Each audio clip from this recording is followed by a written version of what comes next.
BSTC 2023 counselling calendar जारी हो चुका है। आपको पता होगा, आपने देख लिया होगा, हमने इसके बारे में वीडियो बनाया हुआ है। यदि आप चैनल पर पहली बार आए हैं तो चैनल को तुरंत सब्सक्राइब कर लें, क्योंकि सारी जानकारी हमारे चैनल पर आपको समय पर मिलती रहती है। देखिए दोस्तों, यहाँ पर मतलब एक प्रश्न आया था हमारे पास और उसी प्रश्न के आधार पर मैं ये वीडियो बना रहा हूँ। कौन कौन से डॉक्यूमेंट्स की आवश्यकता पड़ने वाली है काउंसलिंग के टाइम पर। मैं यहां पर आपको 10-12 डॉक्यूमेंट्स के नाम बताऊंगा, वो आप रेडी रखना, वो आपके पास होने चाहिए। तो चलिए बिना किसी देरी के हम आपको डॉक्यूमेंट्स के बारे में यहां पर बताते हैं। तो कौन कौन से डॉक्यूमेंट्स की आवश्यकता पड़ने वाली है वो आप देखें। डॉक्यूमेंट्स लिस्ट, डॉक्यूमेंट्स लिस्ट में देखिए सबसे पहली चीज है कि बीएसटीसी का रिजल्ट आपके पास होना चाहिए। रिजल्ट, ठीक है मित्रों, बीएसटीसी का रिजल्ट आपको पता है आ चुका है, उसकी प्रिंट आप निकाल सकते हैं या फिर अपने मोबाइल में भी आप उसको दिखा सकते हो। इसके अलावा 10th की मार्कशीट आपके पास होनी चाहिए। इसके अलावा 12th की मार्कशीट आपके पास होनी चाहिए। इसके अलावा काउंसलिंग नंबर आपके पास होना चाहिए। काउंसलिंग नंबर मतलब हुआ काउंसलिंग सीरियल।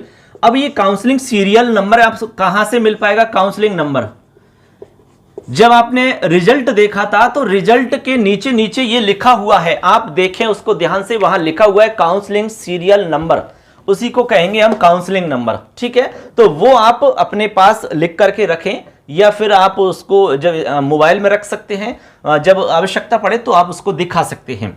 इसके अलावा आधार कार्ड की आवश्यकता यहां पर आपके लिए पड़ने वाली है, तो आधार कार्ड आपके पास होना चाहिए। इसके अलावा मित्रों जाति प्रमाण पत्र, ठीक है, जाति प्रमाण पत्र आपके पास होना चाहिए। इसके अलावा मूल निवास प्रमाण पत्र भी आपके पास होना चाहिए। इसके अलावा आय प्रमाण पत्र हो, आय प्रमाण पत्र हो। इसके अलावा दिव्यांग या फिर विकलांग,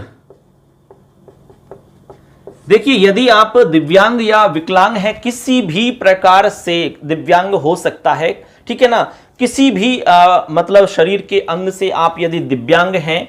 अब दिव्यांग का मतलब आप समझ रहे हैं, दिव्यांग या विकलांग का मतलब है 40% या 40 से यदि आप प्लस हैं तभी यहां पर इसका लाभ दिया जाता है। जो सर्कुलर है उसके हिसाब से यही नियम है, ठीक है ना, क्योंकि जो हमारा सर्टिफिकेट होता है विकलांग का उसमें लिखा रहता है कि कितने % ये व्यक्ति विकलांग है, तो कम से कम 40% होना चाहिए, ज्यादा कितना भी हो सकता है। इसके अलावा जैसे मान लो कोई विशेष कैटेगरी में है, जैसे कि विधवा है, कोई महिला लड़की है या कोई मतलब महिला है, विधवा हो सकती है या फिर परित्यक्ता है, विधवा या परित्यक्ता, ठीक है, तो उनके भी यहां पर डॉक्यूमेंट्स की आवश्यकता पड़ने वाली है। जैसे कोई विधवा है, कोई परित्यक्ता है, परित्यक्ता का मतलब डिवोर्स, तो यहां पर इससे रिलेटेड आपको डॉक्यूमेंट्स रखना होगा। इससे क्या होगा, इससे आपको लाभ मिल सकता है। यहां पर आपको बहुत कम नंबर पर भी कॉलेज मिलने की पूरी संभावना रहती है। हमने कहा कि लगभग 200 प्लस का मतलब 250 के आसपास, 260 के आसपास यहां कॉलेज मिलने की संभावना पूरी बनती है। इसलिए आपके पास ये डॉक्यूमेंट्स होने चाहिए। डॉक्यूमेंट्स नहीं है तो आप इसका लाभ नहीं ले सकते। इसके अलावा आपके पास बैंक डायरी होनी चाहिए। बैंक डायरी, अब बैंक डायरी किसी भी बैंक की हो, यानी कि आपका जो खाता है वो किसी भी बैंक में हो सकता है, ऐसा यहां पर कोई बाउंडेशन नहीं है कि आपका खाता इस बैंक में हो, किसी भी बैंक में हो। इसके अलावा मोबाइल नंबर आपके पास होना चाहिए एक्टिव स्थिति में, ठीक है ना, मोबाइल नंबर जरूरी है, मोबाइल नंबर हो लेकिन एक्टिव हो। इसके अलावा प्रवेश पत्र आपके पास होगा, मोबाइल इत्यादि में कहीं पर भी हो। तो ऐसे करके मित्रों यहां पर हमने 13 डॉक्यूमेंट्स की चर्चा की है। 13 डॉक्यूमेंट्स जो हमने बताए हैं ये आपके पास होने चाहिए। अब इसमें कुछ डॉक्यूमेंट्स तो ऐसे हैं जैसे कि आय प्रमाण पत्र है, दिव्यांग या विकलांग का है, विधवा परित्यक्ता से रिलेटेड जो डॉक्यूमेंट्स हैं, ये डॉक्यूमेंट्स यदि आपके पास है तो आपको इसमें लाभ मिल सकता है, ठीक है। इसलिए आपके पास नहीं है तो आप बनवा सकते हैं, क्योंकि अभी हमारे पास काफी समय है। काउंसलिंग के लिए आपको लगभग 12 दिन का समय मिल रहा है। 6 तारीख से लेकर के 17 अक्टूबर तक आप काउंसलिंग करवा सकते हैं, यानी कि पंजीयन करवा सकते हैं। और उसके साथ साथ ही कॉलेज भरने का विकल्प भी आपको मिल रहा है।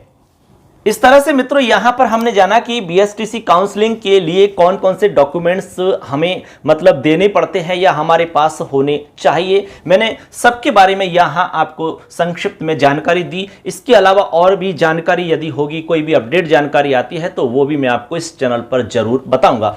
इसलिए दोस्तों चैनल को सब्सक्राइब करके ही जाना, और वीडियो अच्छा लगता है तो लाइक कर देना और अपने दोस्तों को शेयर कर देना। अगली वीडियो में फिर आपसे मिलेंगे, तब तक के लिए जय हिंद, जय भारतम, वंदे मातरम।